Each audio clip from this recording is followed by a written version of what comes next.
اور روزی کی تلاش میں نکل کھڑے ہوئے۔ البتہ وہ پہلے کی نسبت بے حد کمزور ہو چکے تھے۔ ماہین ان کی تیزی سے گرتی ہوئی صحت کے حوالے سے ازحد تشویش کا شکار تھی۔ وہ تنہا ہی سارے گھر کی ذمہ داری اپنے ناتواں کندھوں پر اٹھائے ہوئے تھے۔ ماہین ان کی ذمہ داریاں اور ان کا بوجھ بانٹنا چاہتی تھی، بوڑھے باپ کا سہارا بننا چاہتی تھی۔ لہٰذا اپنے اسی ارادے کو عملی جامہ پہنانے کے لیے اس نے فائزہ باجی سے اپنی نوکری کے لیے بات کی۔ ان کے گھر سے 2 گھر چھوڑ کر تیسرا گھر فائزہ باجی کا تھا۔ وہ اپنے 3 بچوں اور ساس کے ساتھ رہتی تھیں۔ بھری جوانی میں بیوہ ہو جانے کے باعث اپنے بچوں کی کفالت کی تمام تر ذمہ داری ان پر ہی آن پڑی تھی، جسے خوش اسلوبی سے ادا کرنے کے لیے وہ ایک گارمنٹس فیکٹری میں نوکری کرتی تھیں۔ جلد ہی انہوں نے ماہین کے لیے نوکری کا بندوبست کر لیا تھا۔ ان کی فیکٹری کے نزدیک ہی ایک دوسری فیکٹری میں ویکینسی خالی تھی۔ انہوں نے اسے وہاں پر نوکری دلوا دی۔ ابا اور امی کو اس بابت علم ہوا تو انہوں نے آئے روز اخبارات، ٹی وی پر دکھائے جانے والے جوان لڑکیوں اور معصوم بچیوں کے ساتھ زیادتی، قتل جیسے سنگین اور دل خراش واقعات کے باعث شہر کے بگڑتے ہوئے موجودہ حالات کے پیش نظر سختی سے اسے اس کام سے باز رکھنا چاہا، مگر ماہین نے ان کی ایک نہ سنی بلکہ انہیں قائل کر کے ہی دم لیا۔ ماہین ایک بے حد حساس اور رحم دل لڑکی تھی، انتہائی کانے اور ہر حال میں صبر شکر کرنے والی۔ اس کی کل کائنات اس کے اماں ابا اور اس کی چھوٹی بہن رباب تھی۔ ماہین نے سر اٹھا کر اپنے اطراف کا جائزہ لیا۔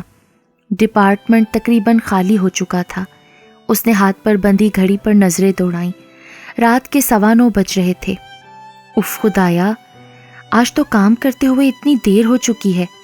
اسے اندازہ ہی نہ ہوا امی اور ابا اس کے لیے کس قدر فکر مند ہو رہے ہوں گے۔ اس نے گھر پر اطلاع دینے کے لیے بیگ میں سے موبائل نکالا تاکہ ابا کو آج اپنے دیر سے گھر آنے کے بارے میں اطلاع کر سکے۔ دراصل آج اسے مینیجر طارق نے روک لیا تھا۔ ماہین کو اس فیکٹری میں ملازمت کرتے ہوئے 6 ماہ کا عرصہ ہو چکا تھا، اور اس تمام عرصے میں آج پہلی مرتبہ ایسا ہوا تھا کہ اس کے کام میں کچھ نقص آیا ہو، ورنہ ماہین اپنا کام بھرپور لگن اور انتہائی دل جمعی کے ساتھ انجام دیتی تھی۔ مگر آج خلاف معمول ایسا ہوا تھا جس کی وجہ سے مینیجر طارق کو لامحالہ اسے روکنا پڑا، اور اب وہی نقص دور کرتے ہوئے ماہین کو رات کے 9:15 بج چکے تھے۔ ماہین کے ڈپارٹمنٹ میں ایک سے ایک بڑھ کر تیز ترار لڑکیاں موجود تھیں، اور انہی رنگ برنگی جدید فیشن کی پروردہ بلا کی چالاک لڑکیوں کے درمیان ماہین سب سے کم عمر، نا تجربے کار، سیدھی سادھی اور اپنے کام سے کام رکھنے والی لڑکی تھی۔ انتہائی کم گو اور خود میں مگن رہنے والی۔ سیاہ عبایا اور گلابی کلر کے اسکارف کے حالے میں اس کا معصوم اور سادہ چہرہ ہر قسم کی تزہ و بناوٹ سے پاک ہوتا تھا، حتیٰ کہ وہ کام کے دوران بھی عبایا نہیں اتارتی تھی۔ اس نے گھر کے نمبر پر کال ملائی۔ جیسے جیسے گھڑی کی سوئیاں آگے کا سفر طے کر رہی تھیں، اس کی پریشانی میں اضافہ ہوتا جا رہا تھا۔ اس نے گھبراہٹ کے عالم میں یہاں وہاں نظریں دوڑائیں۔ پورا ڈپارٹمنٹ بھائیں بھائیں کر رہا تھا۔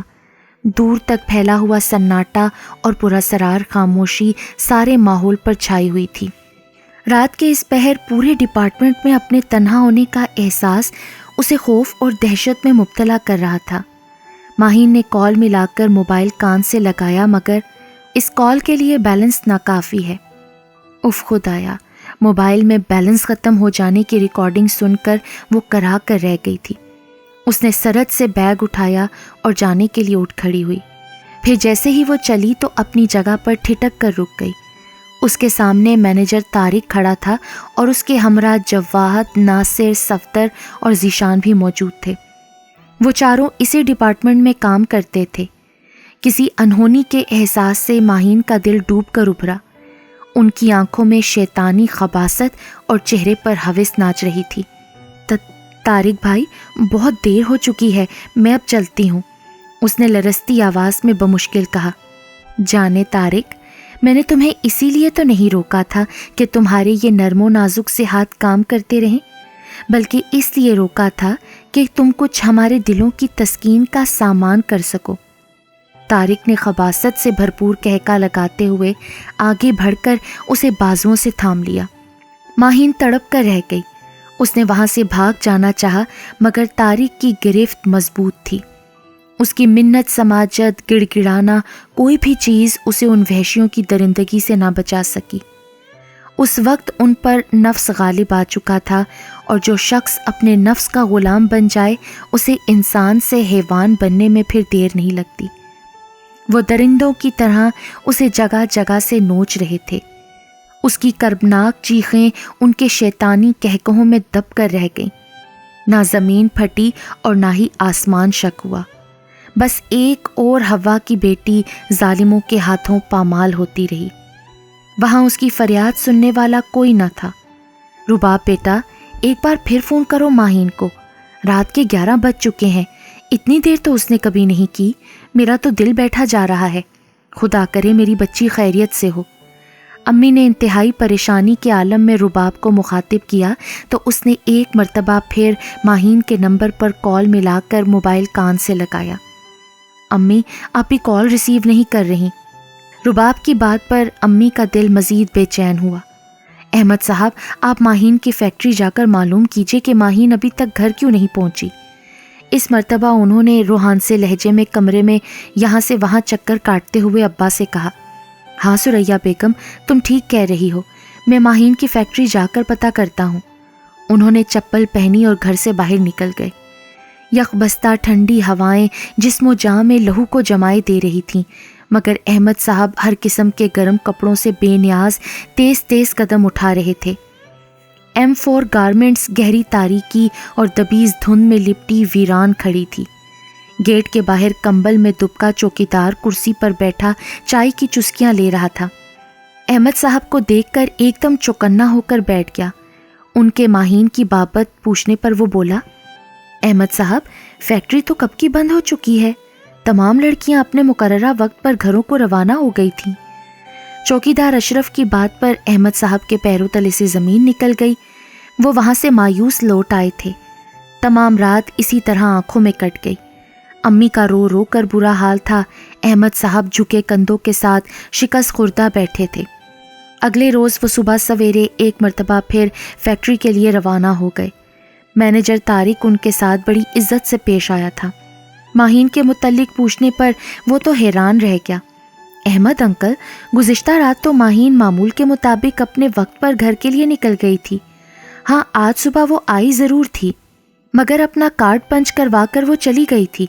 اس کا کہنا تھا کہ گھر میں کوئی ایمرجنسی واقع ہو گئی ہے۔ احمد صاحب تو حیران رہ گئے، انہیں اپنے کانوں پر یقین نہیں آ رہا تھا، لیکن مینیجر طارق کی بات کی صداقت پر اٹینڈنس انچارج ارسلان ہمدانی اور چوکیدار اشرف نے اس بات کی تائید کر کے مہر ثبت کر دی تھی۔ جھٹلانے کا تو کوئی سوال ہی نہ تھا۔ ماہین کے شناختی کارڈ سے اس کی آج کی حاضری اس بات کا واضح ثبوت تھی کہ ماہین آج فیکٹری آئی تھی۔ تو پھر وہ کہاں چلی گئی؟ آخر وہ گھر کیوں نہیں آ رہی تھی؟ کیا ماہین نے واقعی اپنی مرضی سے گھر چھوڑ دیا تھا، یا پھر اس کے ساتھ ان کی انتہا درجے کی سادہ اور معصوم بیٹی اپنے باپ کو دھوکہ دے سکتی ہے؟ دل قطعی ماننے سے انکاری تھا۔ ماہین کا نمبر اب بن جا رہا تھا۔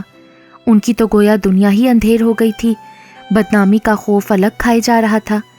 احمد صاحب نے ہر جگہ پتہ کر لیا تھا، تمام رشتہ داروں، دوست احباب، جان پہچان والے، مگر ماہین کہیں نہ تھی۔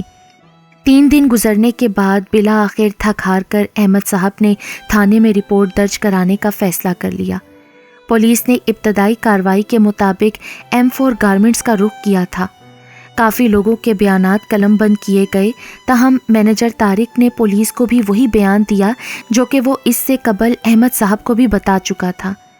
احمد صاحب کے گھر پر وحشت و سناٹے نے اپنے پنجے گاڑ رکھے تھے۔ کچھ سمجھ میں نہیں آ رہا تھا کہ آخر ماہین گئی تو کدھر گئی۔ انسپکٹر ظفر نے ماہین کے نمبر پر کال ملائی تو اس کا فون ہنوز بند جا رہا تھا۔ احمد صاحب کے مطابق جس رات سے ماہین گمشدہ تھی، اس رات انہوں نے متعدد بار ماہین کو فون کیا تھا، مگر وہ کال ریسیو نہیں کر رہی تھی۔ اس کا فون تقریباً صبح کے 5:30 بجے کے قریب بند ہوا تھا۔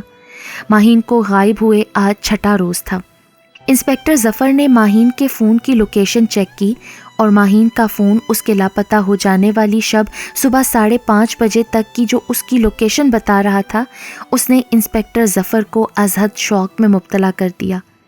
اس غیر متوقع صورتحال پر وہ دنگ رہ گئے اور پھر اگلے ہی روز پولیس موبائل M4 گارمنٹس کے گیٹ کے باہر آ کر رکی۔ پولیس اہلکاروں نے فیکٹری کو چاروں طرف سے گھیرے میں لے لیا۔ اس کے بعد انسپیکٹر ظفر چند اہلکاروں کے ہمراہ فیکٹری کے اندر داخل ہوئے۔ ماہین جس ڈپارٹمنٹ میں کام کرتی تھی اس ڈپارٹمنٹ کی اچھی طرح سے تلاشی لی گئی۔ ڈپارٹمنٹ کو اندر سے بند کر دیا گیا تھا اور پھر ڈپارٹمنٹ کے ایک انتہائی تاریک گوشے میں موجودہ سٹور نما کمرے میں، جس میں فیکٹری کی ناکارہ مشینیں، خراب پرزے، کارٹنز وغیرہ اور ایسی ہی دیگر اشیاء کاٹ کباڑ کی صورت میں پڑی ہوتی تھیں، اس کو بند پا کر پولیس نے جب دروازہ توڑا تو اندر کا ہولناک، دل دہلا دینے والا منظر دیکھ کر ورکرز لڑکیوں کی چیخیں نکل گئیں۔ کاٹ کباڑ کے درمیان پھٹے کپڑوں، زخم خوردہ لہو لہان وجود لیے بالکل نچڑی مسلی ہوئی نیم مردہ حالت میں ماہین پڑی ہوئی تھی۔ فوری طور پر اسے ہسپتال منتقل کر دیا گیا اور موقع پر موجود مینیجر طارق کو پولیس نے اپنی حراست میں لے لیا۔ دراصل جس رات ماہین لاپتہ ہوئی تھی اس رات در حقیقت وہ فیکٹری سے باہر نکلی ہی نہیں تھی، بلکہ وہ وہیں پر موجود تھی، کیونکہ اس شب ماہین کے فون کی لوکیشن کہیں اور کی نہیں بلکہ M4 گارمنٹس کی ہی تھی۔ پولیس کے ڈنڈوں کے آگے طارق زیادہ دیر تک ٹھہر نہیں پایا اور اس نے سارا سچ اگل دیا۔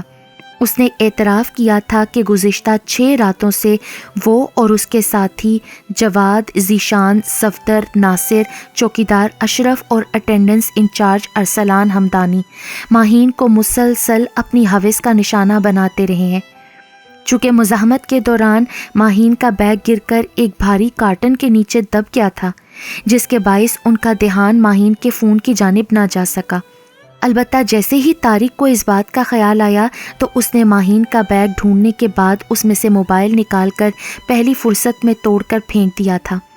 طارق کی نشاندہی پر پولیس نے صفدر، ناصر اور چوکیدار اشرف کو گرفتار کر لیا، جبکہ ذیشان، جواد اور ارسلان ہمدانی فرار ہونے میں کامیاب ہو گئے تھے۔